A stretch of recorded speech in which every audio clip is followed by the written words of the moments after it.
Autora Rebecca. Charles Darwin, A Revolução da Evolução.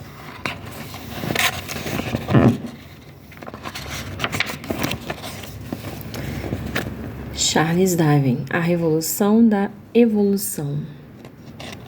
Cia das letras. Charles Darwin. Para minha mãe, com carinho. Sumário. Pontos de partida. 2. O investigador inquieto. 3. A viagem do Beagle. 4. O nascimento de uma teoria. 5. Capelão do diabo. 6. O legado de Darwin.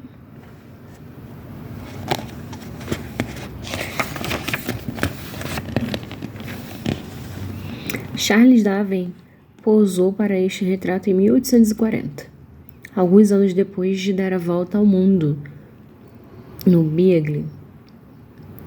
Sua expressão é plácida, mas as ideias que se formam na sua cabeça acabariam criando ondas de choque em toda a sociedade vitoriana. Pontos de partida.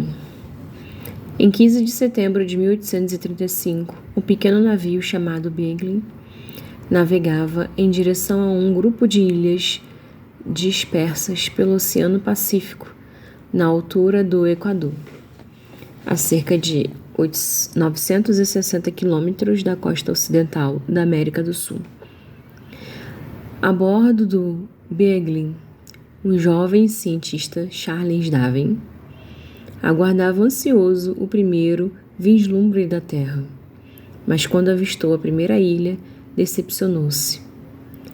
Nada poderia ser menos convidativo do que esse primeiro de relance, escreveu em seu diário. A paisagem fragmentada, campo de lava negra, elevava-se formando picos enormes, gritados por abismos de fendas profundas. Um punhado de arbustos mirrados e sem folhas era o único sinal de vida. Robert Fitzroy, o capitão do Beagle, comparou aquela ilha tórrida e erma ao inferno. E Darwin escreveu: a superfície seca e crestada, aquecida pelo sol do meio-dia, deixava o ar abafado, opressivo como um forno. Tínhamos a impressão de que até os arbustos cheiravam mal. Essa foi a percepção inicial de Darwin sobre as Ilhas Galápagos. À primeira vista, desoladoras e áridas, essas ilhas teriam um papel vital na obra de Darwin, uma obra que revolucionaria a compreensão humana da vida no planeta. O governo britânico enviara o Beagle e sua tripulação em uma expedição que daria a volta ao mundo, com a finalidade de aperfeiçoar as cartas de navegação usadas pela Marinha. Robert Fitzroy, o capitão de Beagle, fora incumbido de fazer o levantamento de inúmeras costas e baías, entre elas as das remotas e isoladas Ilhas Galápagos.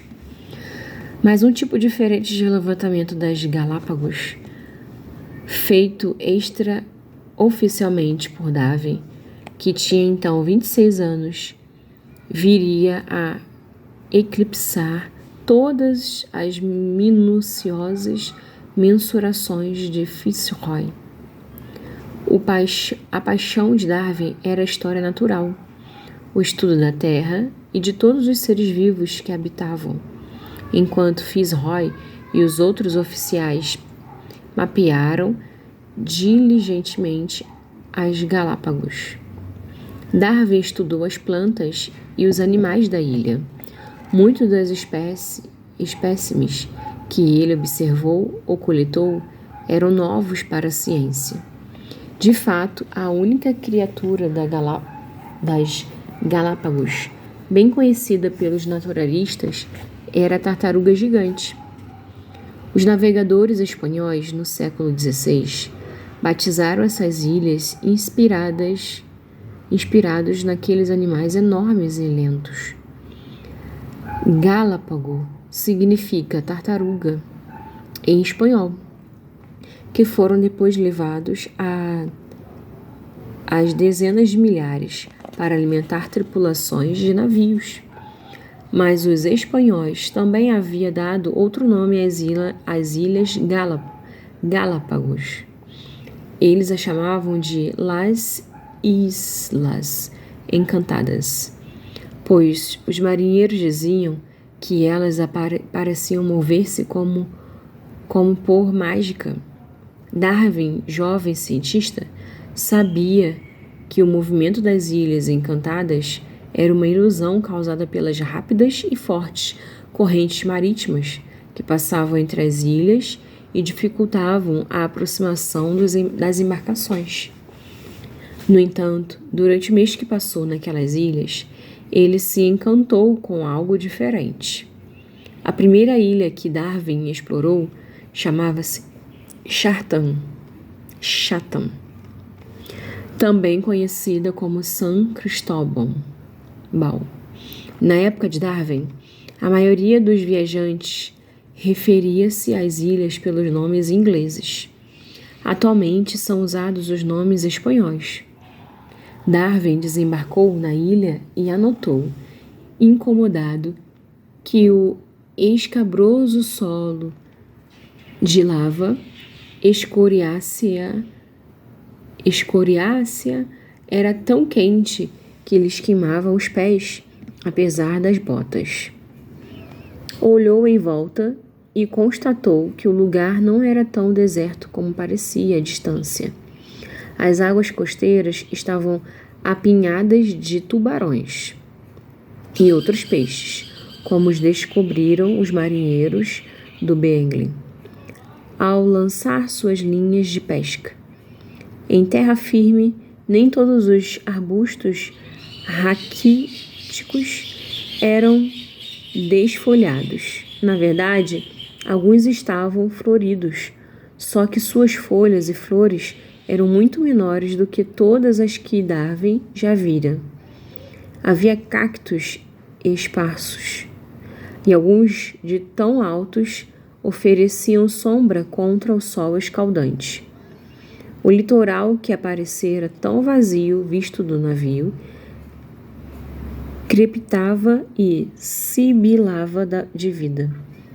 Enormes lagartos negros rastejavam pelas rochas, e no meio deles corriam pequenos caranguejos escarlate, procurando carrapatos para comer. As enormes tartarugas das ilhas Galápagos, ao observar os padrões variados de seus cascos, Darwin descobriu uma pista para o mistério de como se formam espécies distintas. Darwin e seu assistente Simmons Covington enveredaram pela ilha e logo depararam com uma trilha larga e muito batida, que subia por uma elevação. Seguiram por esta trilha e não tardaram a descobrir quem a fizera. Tartarugas que, de tanto ir e vir em seu andar modorrento entre o mar e um olho d'água, haviam desbastado toda a vegetação do caminho. Os viajantes encontraram 2 grandes tartarugas que sibilaram ao vê-los. Eram tão enormes que Darwin e Covington juntos não conseguiriam virá-las de costa. Darwin subiu em uma e pegou uma carona por alguns cambaleantes metros. A tartaruga não pareceu se importar com a presença dele e prosseguiu seu caminho, a uma velocidade que seu cavaleiro calculou ser de aproximadamente 6,4 km por dia, descontando um tempinho para beber e comer durante a viagem. Ele registrou em seu diário.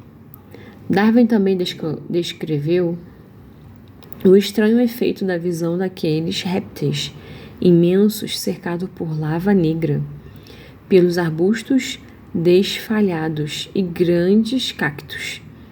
Era como uma visão dos tempos primitivos, comentou. Depois de passar quase uma semana em Chatham, o Beagle seguiu para as Ilhas Charles, Albemarle e James, ou Santa Maria, Isabela e São Salvador, como hoje são chamadas. Cada ilha ofereceu a Darwin novos panoramas e experiências.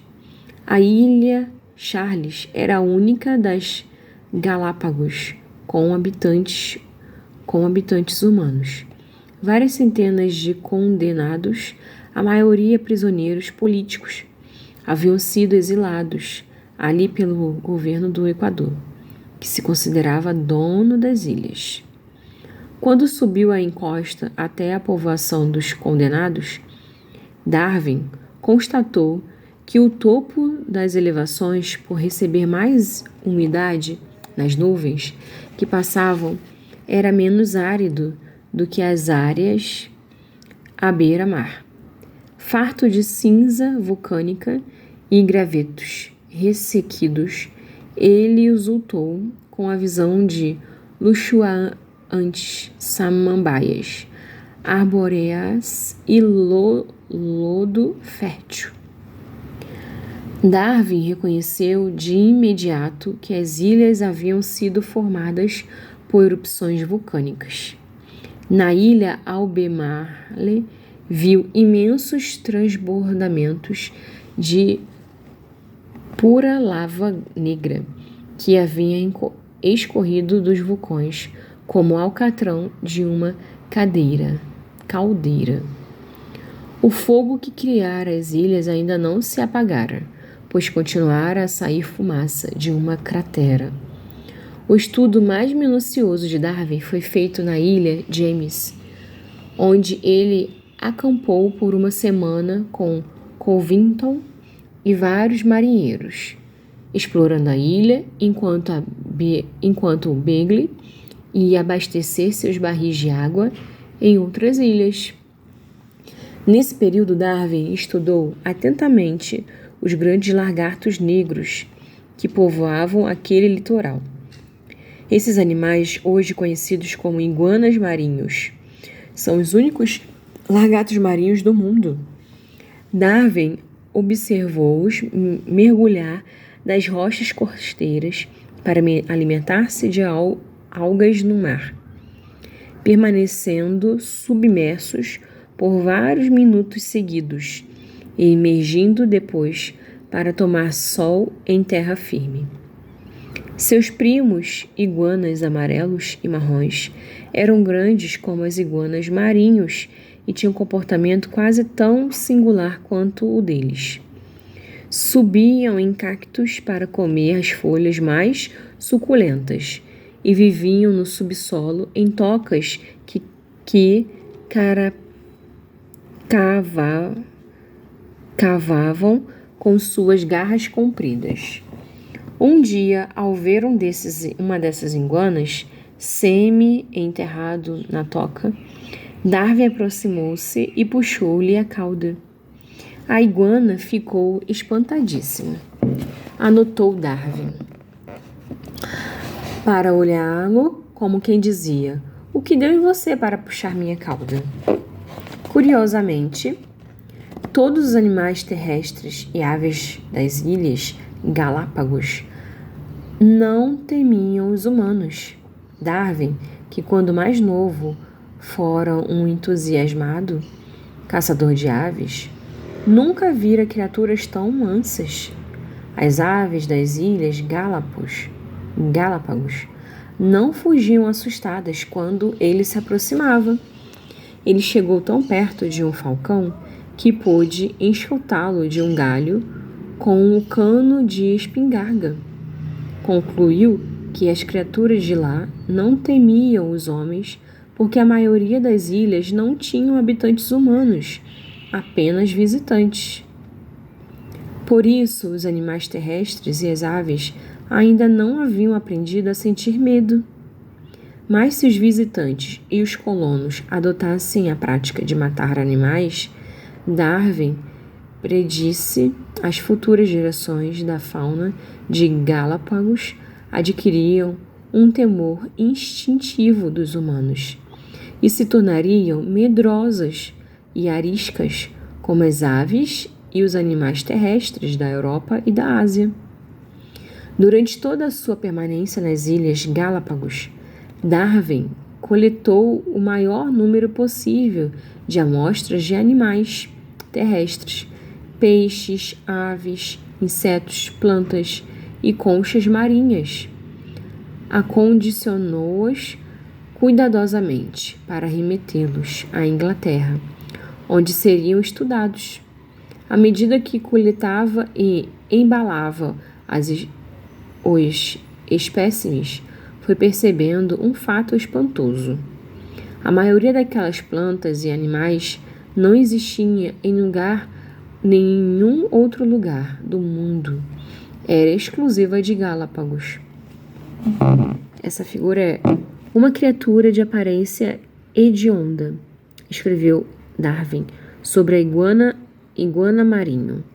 Mesmo assim, o jovem naturalista estudou atentamente os hábitos desse singular lagarto marinho.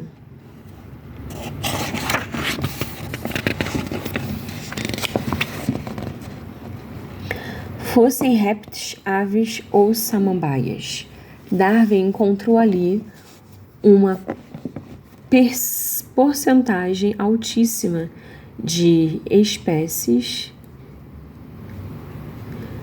endêmicas, como se denominam os tipos de plantas e animais que vivem em um único local. Embora essas plantas e animais endêmicos fossem semelhantes a outros encontrados na América do Sul, havia diferenças sutis, mas importantes, que distinguiam as espécies das Ilhas Galápagos. O arquipélago de Galápagos, Darwin concluiu, era um universo em miniatura. Darwin também se deu conta de outro fato curioso. Não só as espécies de plantas e animais de Galápagos diferiam das da América do Sul, a massa de terra mais próxima, mas também as plantas e animais de cada ilha diferiam das de todas as outras ilhas. Darwin foi informado sobre isso pela primeira vez, quando o vice-governador do arquipélago contou-lhe que cada ilha possuía uma variedade única de tartaruga e que ele podia dizer de que ilha provinha uma tartaruga apenas olhando o formato e os padrões de seu casco. Darwin anotou o comentário, mas não percebeu de imediato sua importância. Alguns anos depois, porém, reexaminaria sua coleção e veria que realmente as tartarugas diferiam de ilha para ilha.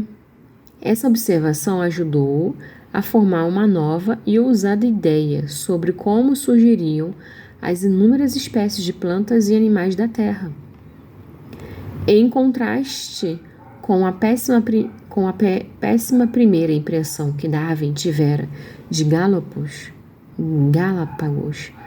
quando o Beagle levantou âncora, ele quase sentiu tristeza por partir. Fascinara-se com as estranhas formas que a vida assumiria naquelas ilhas solitárias. tostadas pelo sol equatorial e banhadas por frias correntes antárticas. Mas o Beagle tinha uma missão: a cumprir em outro lugar. Em 20 de outubro, o capitão Fitzroy ordenou que rumassem para o Tahiti, sabendo que não vira todas as curiosidades das ilhas.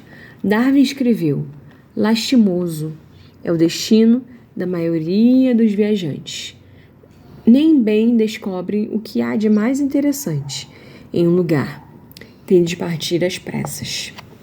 Darwin nunca retornou às Ilhas Galápagos, mas nos anos seguintes ele as visitaria muitas vezes em pensamento, procurando uma explicação para a singularidade das plantas e animais que encontrara ali. Porque tantos deles viviam só em Galápagos e em nenhum outro lugar?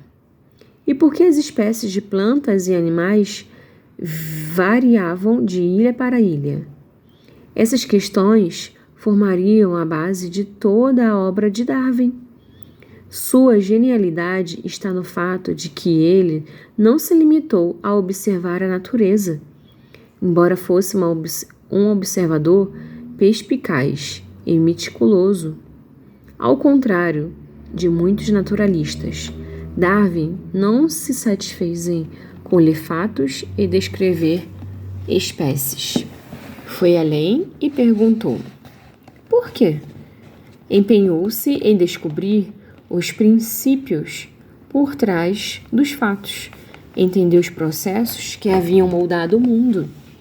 À medida que examinava as espécimes que havia coletado em sua viagem, ele começou a pressentir que as Ilhas Galápagos tinham a chave que revelaria muitos dos segredos da natureza.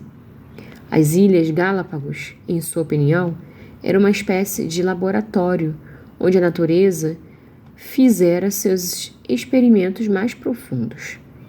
Nessas ilhas, Darwin declarou: tanto no espaço como no tempo, temos a sensação de sermos levados um pouco mais para perto da grande questão, o mistério dos mistérios, o surgimento de novos seres na Terra. De volta à Inglaterra, Charles Darwin dedicou o restante de sua longa vida a investigar a misteriosa história da vida no planeta. Nesse processo, mudou nossa visão do mundo e do lugar da espécie humana no universo. Mais de 20 anos depois de o Beagle ter partido de Galápagos, Darwin convulsionou a sociedade do século XIX com uma nova e revolucionária teoria sobre como se formar as espécies. A revolução que ele começou ainda não terminou. A teoria da revolução de Darwin, que explica como as espécies mudam ou evoluem com o tempo, fez dele o mais polêmico cientista desta era, e talvez de todos os tempos. E a breve visita às Ilhas Galápagos, em 1835, foi, em suas palavras, a origem de todas as minhas ideias. Charles Robert Darwin veio de uma família cujo interesse pela ciência dava de tempos remotos. Um de seus avós, Erasmus Darwin, em 1731 e 1802. Era um médico bem-sucedido e próspero em Lichfield, cidade do centro da Inglaterra. Erasmus Darwin adquirira do pai o interesse de fósseis e pela história natural, com destaque para a botânica, o estudo das plantas. Seus estudos levaram-no a concluir que todas as formas de vida na Terra eram aparentadas e tinham uma única origem. Em resumo, ele defendia a ideia de que todas as espécies haviam evoluído. Uma ideia que seu neto Charles Darwin desenvolveria mais plenamente década depois. Erasmus Darwin escreveu sobre história natural em uma série de livros, The Botanic Garden, O Jardim Botânico, de 1790. Zoonomia, Order, Laws, Organic Life. Zoonomia, ou As Leis da Vida Orgânica. De 1794 a 96, The Temple Natural, O Templo da Natureza. De 1803, lia muito e se interessava profundamente pela natureza, características que seu neto compartilharia com ele. Erasmus Darwin era também diletante